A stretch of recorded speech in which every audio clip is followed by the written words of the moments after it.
अस्सलाम वालेकुम दोस्तों, मेरा नाम है कामरान इस्माइल और आप देख रहे हैं IM TV। कुछ दिन पहले एप्पल ने अपनी एक नई प्रोडक्ट लॉन्च की है और प्रोफेशनल्स को उस प्रोडक्ट का बहुत बेसब्री से इंतज़ार था, उनमें मैं भी शामिल हूँ। और वो प्रोडक्ट थी एप्पल की नई मैकबुक प्रो। इससे पहले 2019 के अंदर एप्पल ने एक मेजर चेंज के साथ मैकबुक प्रो लॉन्च की थी, बट जो चीज़ें प्रोफेशनल्स डिमांड कर रहे थे वो उसमें भी मौजूद नहीं थी। और उससे पहले आपको जैसा पता है 2016 के अंदर इन्होंने बिल्कुल स्लिम मशीन बना दी थी, वो मेरे पास यहाँ पे मौजूद है, वो भी मैं अभी आपको दिखाता हूँ। उसके अंदर से सारी पोर्ट्स इन्होंने रिमूव कर दी थी, सिर्फ टाइप सी पोर्ट थी और एक हेडफोन जैक की पोर्ट थी और उसको स्लिम किया था। नो डाउट कीबोर्ड उसका बहुत ही फजूल और बहुत ही बुरा बनाया था, ख़ास करके जो प्रोग्रामिंग करते हैं या वो लोग जिन्होंने टाइपिंग बहुत ज़्यादा करनी होती है उनको उससे बहुत ज़्यादा मतलब एलर्जी थी या बुरा फील होता था, बिकॉज की ट्रैवल बहुत कम था बटरफ्लाई कीबोर्ड के नाम से। एक और बहुत बड़ा इशू था उन मशीन्स के अंदर, वो साइज़ में क्योंकि छोटी थी, स्लिम थी, तो हीटअप बहुत ज़्यादा होती थी। आप गोद में रख के उसको यूज़ नहीं कर सकते थे, ख़ास तौर पे जो लोग प्रोफेशनल्स हैं, जब वो हाई इंटेंसिटी टास्क परफॉर्म करते हैं तो मशीन हीटअप होती थी, फ़ैन की आवाज़ बहुत ज़्यादा आती थी।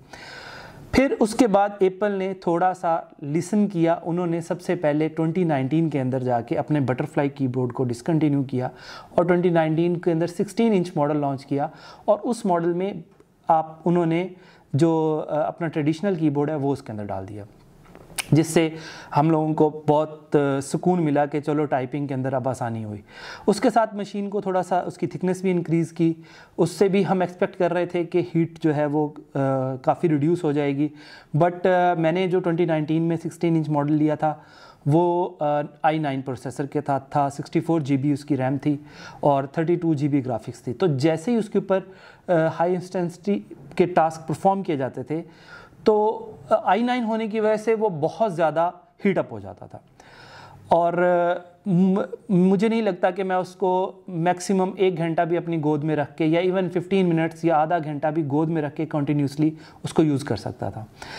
तो फिर एप्पल ने पिछले साल M1 लॉन्च की अपनी 13 इंच के अंदर। M1 अपना प्रोसेसर एप्पल सिलिकॉन का, और जिसके रिव्यूज़ बहुत ही पॉजिटिव आए। स्पेशली उसकी परफॉर्मेंस, उसका हीट इशू वो उन्होंने काफ़ी हद तक सॉल्व कर दिया। तो अब जो वो 13 इंच में आई थी तो सारे प्रोफेशनल्स अब इस चीज़ का वेट कर रहे थे कि ये बड़ी मशीन के अंदर क्या लॉन्च करते हैं।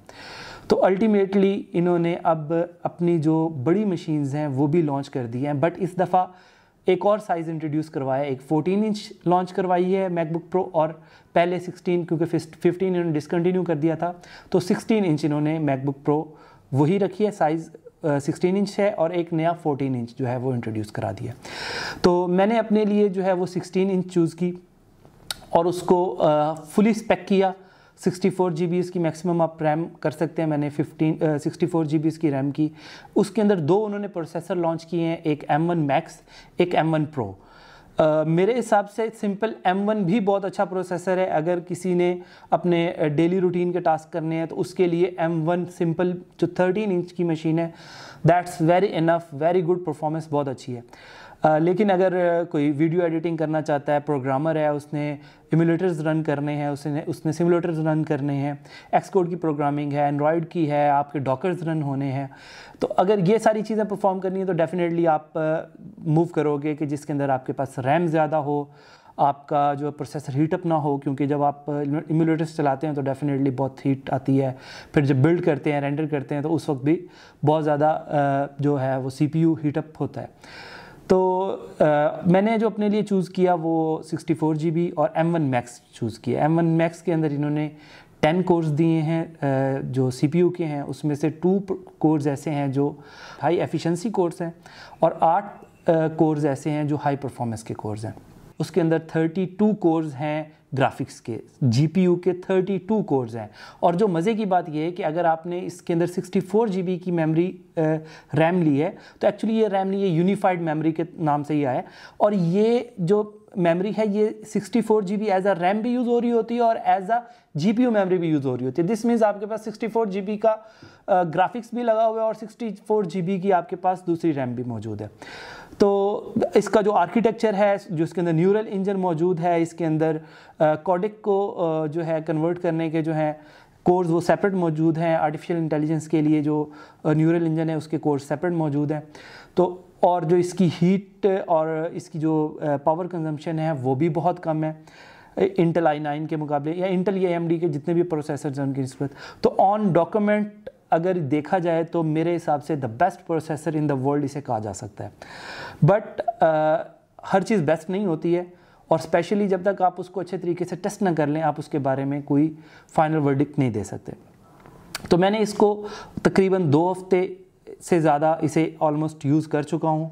इसके ऊपर वीडियो रेंडरिंग भी कर चुका हूँ, इसके ऊपर मैं जो अपनी डेवलपमेंट के टास्क हैं वो भी कर चुका हूँ, प्रोग्रामिंग भी कर चुका हूँ, इमुलेटर्स भी रन कर चुका हूँ, एक्सकोड भी रन कर चुका हूँ।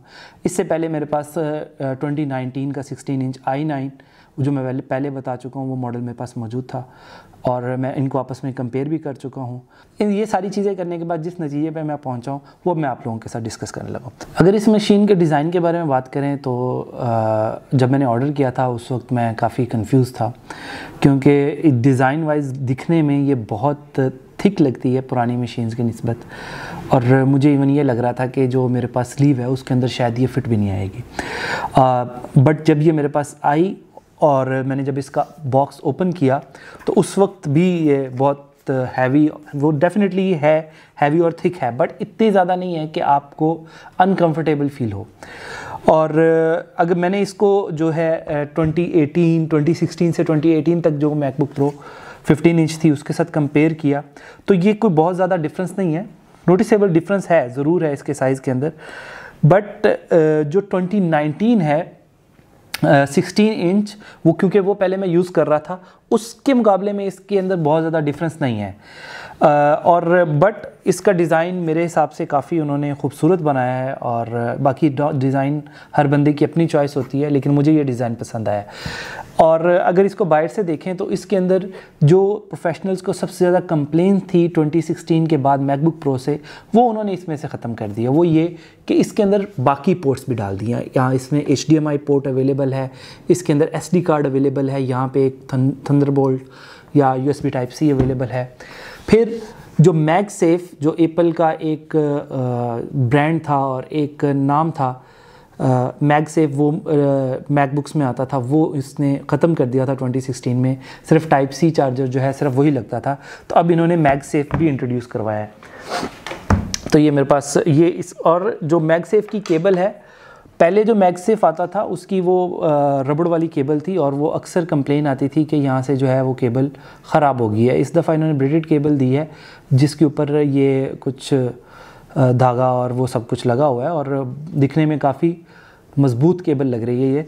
और इसका जो मैग्नेट पावर है वो भी काफ़ी स्ट्रॉन्ग है। अगर आप ये देखें, इसको मैं खींचूँ तो मशीन मेरे साथ आती है, अगर आप देख रहे हैं मतलब, लेकिन अगर आप थोड़ा सा भी झटका देंगे तो ये फ़ौरन उतर जाएगा। स्पेशली अगर आप साइडवेज दें या इधर को करें, फिर नहीं, ऊपर नीचे बहुत इजीली, सीधा खींचें साथ, थोड़ा सा झटका उतर जाएगा। तो इसको जैसे झटका लगता है ये उस वक्त उतरता है। तो पहले ये होता था कि आप गोद में रख के काम कर रहे हो तो जैसे ही थोड़ा सा हिलना था तो ये उतर जाता था मैगसेफ। जो ये मशीन मेरे पास 2013 पड़ी हुई है, इसके अंदर मुझे ये प्रॉब्लम फेस करने को मिलता था। इस दफ़ा इन्होंने जो है ये इसके मैग्नेटिक पावर जो है वो इंक्रीज़ की है। इसके साथ जो इन्होंने चार्जर दिया है जो स्पेशली 16 इंच के साथ है, वो इन्होंने साइज़ में भी थोड़ा सा बड़ा कर दिया अगर आप देख रहे हो तो, और Type-C है, और 140 वाट्स का चार्जर है, 140 वाट्स, जो कि अब तक किसी भी मैकबुक में पहले नहीं आया। अब इसका फ़ायदा ये है कि ये विदिन 30 मिनट्स आपकी जो बैटरी है वो ऑलमोस्ट 50% तक ले जाता है। फिर इसके साथ यहाँ पे हेडफोन जैक भी दिया है। हेडफोन जो जैक है उसको भी काफ़ी इन्होंने इम्प्रूव किया है। और अगर अंदर से डिज़ाइन की बात करें तो सबसे पहले जो इसका कीबोर्ड है वो इन्होंने ब्लैक के ऊपर ही ब्लैक कीज़ दे दी हैं। और अगर आप देखें इसके अंदर से जो टच बार थी जो 2016 में लॉन्च की थी, बहुत सारे लोगों को बहुत अच्छी लगी, बहुत सारे लोगों को बुरी लगी। पर्सनली अगर मैं अपनी बात करूं तो मुझे टच बार जो है वो पसंद थी, ऑल दो कि उसके अंदर बाज़ दफ़ा प्रॉब्लम आता था, बट ओवरऑल वो एक हैंडी चीज़ थी। इस दफ़ा उन्होंने वो रिमूव कर दिया, लेकिन कोई ऐसा मसला नहीं है, स्टिल इट्स वेरी गुड। और अगर आप नोटिस करें तो जो इसके बटन्स हैं कीबोर्ड के ऊपर, जो फंक्शन कीज़ हैं, पहले स्मॉल आती थी, छोटी आती थी। इस दफ़ा उन्होंने वो जो बटन्स हैं वो भी सेम जो नीचे वाली कीज़ है उनके साइज़ के इक्वल कर दिए हैं। एस्केप की बहुत बड़े साइज़ की कर दी है, स्पेशली फॉर डेवलपर्स, बिकॉज उनको हर स्टेप के ऊपर जब आप काम कर रहे होते हैं या कोई चीज़ कर रहे होते हैं तो आपको एस्केप बार बार चाहिए होता है, तो या जो वीडियो एडिटर्स होते हैं उनके लिए ये आसानी डाल दी इन्होंने। ओवरऑल जो इसका कीबोर्ड है वो बहुत अच्छा है। इवन जो 2016 मॉडल का कीबोर्ड था ये उससे भी मुझे यूज़ करने में ज़्यादा सॉफ्ट लगा है और मतलब इजी लगा है और कंफर्टेबल है। अगर हम इसके डिस्प्ले की बात करें तो ऑसम, आला, बहुत आला। इवन जो पीसी लैपटॉप्स हैं उनके अंदर 4K भी है और HDR वाले भी मौजूद होंगे, आई थिंक, मैंने नहीं यूज़ किया। बट अभी तक के जितने भी मैकबुक्स मैंने यूज़ किए हैं उसमें और इसके डिस्प्ले में बहुत फ़र्क है, और इसके ब्लैक्स बहुत शार्प हैं और इसके कलर्स भी बहुत शार्प हैं। शुरू में जो इसकी नॉच थी मुझे वो थोड़ी सी डिस्टर्ब कर रही थी पर्सनली, बट मतलब with in 2-3 days I am feeling comfortable. मुझे कोई ऐसा इसकी नॉच से प्रॉब्लम नहीं है।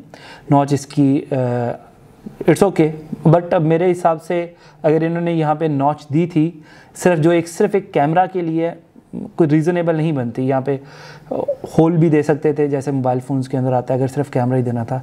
अगर आपने नॉच दी थी तो आपको इसके अंदर फेस आईडी इंट्रोड्यूस करवाना चाहिए था, जो इन्होंने इस दफ़ा नहीं करवाया। और सब एक्सपेक्ट कर रहे थे कि भाई इस दफ़ा फेस आईडी आएगा, और नॉच देखने के बाद तो और भी ज़्यादा दिल कर रहा है कि फेस आईडी होना चाहिए था। बट ओवरऑल इसका डिस्प्ले की अगर बात करें तो बहुत आला है। इसके बाद अगर इसकी जो साउंड क्वालिटी की बात करें हम, तो मैंने अभी तक जितने भी लैपटॉप्स के साउंड सुने हैं, इवन स्टोर्स पे जाके भी, बड़े बड़े स्टोर्स पे जाके मुख्तलिफ जो विंडोज़ लैपटॉप्स हैं, क्रोमबुक्स हैं, सब के साउंड प्ले करके देखे हैं, इस जैसा क्रिस्प और क्लियर साउंड मैंने किसी और लैपटॉप में नहीं देखा। अगर मैं ये कहूँ कि लैपटॉप्स में नंबर 1 साउंड अब तक इस मशीन का है तो मेरे ख़्याल में ये गलत नहीं होगा। अब इसके बाद हम बात करते हैं इसकी बैटरी टाइमिंग की। तो पर्सनली मुझे इसकी बैटरी टाइमिंग बहुत पसंद आई है। इससे पहले जो 2019 मॉडल मेरे पास मौजूद था, साइज़ में तो वो डेफिनेटली थिक था, बट उसका हीट इशू बहुत ज़्यादा था। और इवन मैं एक दफ़ा एप्पल स्टोर पे भी लेके गया था कि भाई ये इतनी बड़ी मशीन है और इतने पैसे खर्चने के बाद भी अगर हमने इतना हीटअप मतलब ख़ुद को भी फील करवाना है और मशीन को भी फील करवाना है तो फिर क्या फ़ायदा। बट वो इंटेल का प्रोसेसर था तो एप्पल कुछ नहीं कर सका, उन्होंने कहा जी अब भी आपको ऐसे ही बियर करना पड़ेगा। बट ये मुझे अभी तक काम करते हुए हीटअप होती है, बट इतनी माइनर कि आप को गोद में रखने में या हाथ लगाने में बिल्कुल भी परेशानी नहीं होती, बिल्कुल भी फील नहीं होता। इवन इतने दिनों से मैं काम कर रहा हूँ, इसमें वीडियो एडिटिंग भी की है, मुझे इसके फ़ैन की आवाज़ तक नहीं आई। इन्होंने जो M1 प्रोसेसर लॉन्च किया है वो इतना क्वाइट है और इतना एनर्जी एफिशिएंट है कि आप उसके ऊपर अगर हैवी जो टास्क हैं वो भी अगर चला रहे हैं तो वो भी इसकी जो मतलब इसको हीटअप नहीं होने देते, वो उसको बड़ी स्मूथली जो है वो रेंडर करवा देते हैं। अगर हम इसकी परफॉर्मेंस की बात करें तो बीइंग अ प्रोग्रामर जो एप्लीकेशंस मैं यूज़ करता हूँ उनके अंदर ये स्मूथ है। मुझे 1-2 एप्लीकेशंस के अंदर लैग फील हुआ, स्पेशली जब मैं सी लाइन यूज़ कर रहा था उसके अंदर मुझे फ़ील हो रहा था कि ये रुक रहा है। बट मैंने मशीन को एक दफ़ा रीस्टार्ट किया, उसके बाद ये स्मूथ हो गया। उसके बाद एक दफ़ा सफारी यूज़ करते हुए मुझे ये फ़ील हो रहा था कि जो टैब्स ओपन करता हूँ उसको ये फ़ौरन रिस्पॉन्स नहीं करता, मुझे टैब से वापस आना पड़ता है, देन ये कर रहा है। बट वो भी रीस्टार्ट करने से सॉल्व हो गया। अभी तक मुझे जितने भी इसमें इश्यूज़ आए हैं, लेकिन जितने भी आए हैं वो रीस्टार्ट करने के ऊपर या प्रोग्राम क्लोज़ करके ऑन करने के ऊपर वो सॉल्व हो गए हैं। आई डोंट नो कि क्या वजह है, बट समटाइम्स ऐसा मसला आता है। अगर परफॉर्मेंस में हम गीच बेंच जो इसके स्कोर्स हैं वो देखें तो सिंगल कोर में अब तक जितने भी प्रोसेसर्स हैं उनमें सबसे हाई स्कोर इसका है। मल्टी कोर के अंदर भी बहुत अच्छा रिस्पॉन्स है। बट अगर रियल लाइफ के अंदर हम देखें तो बहुत स्नैपी, बहुत स्मूथ, और आपको फील ही नहीं होता कि आप किसी चीज़ के अंदर सिस्टम डिले ले रहा है। जिस तरह की भी परफॉर्मेंस हो, चाहे आप वीडियो एडिटिंग कर रहे हो, चाहे आप प्रोग्रामिंग कर रहे हो, रेंडरिंग कर रहे हो, कोई चीज़ बिल्ड कर रहे हो, हर चीज़ में आपको बहुत ही स्मूथ रिस्पांस मिलता है।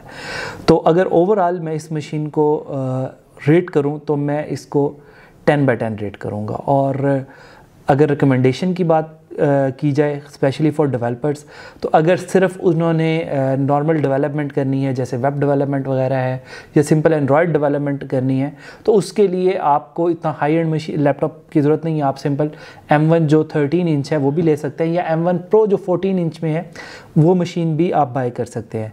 अगर आपने बहुत ज़्यादा टास्क डॉकर्स वगैरह मल्टीपल रन करने हैं, आपने वीडियो एडिटिंग भी साथ करनी है, और आप मल्टी प्रोजेक्ट के ऊपर एक वक्त में काम करते हैं, तो फिर डेफिनेटली आप और आपका शौक भी है, टेस्ट भी है, तो फिर आप हाई एंड की तरफ आप जा सकते हैं।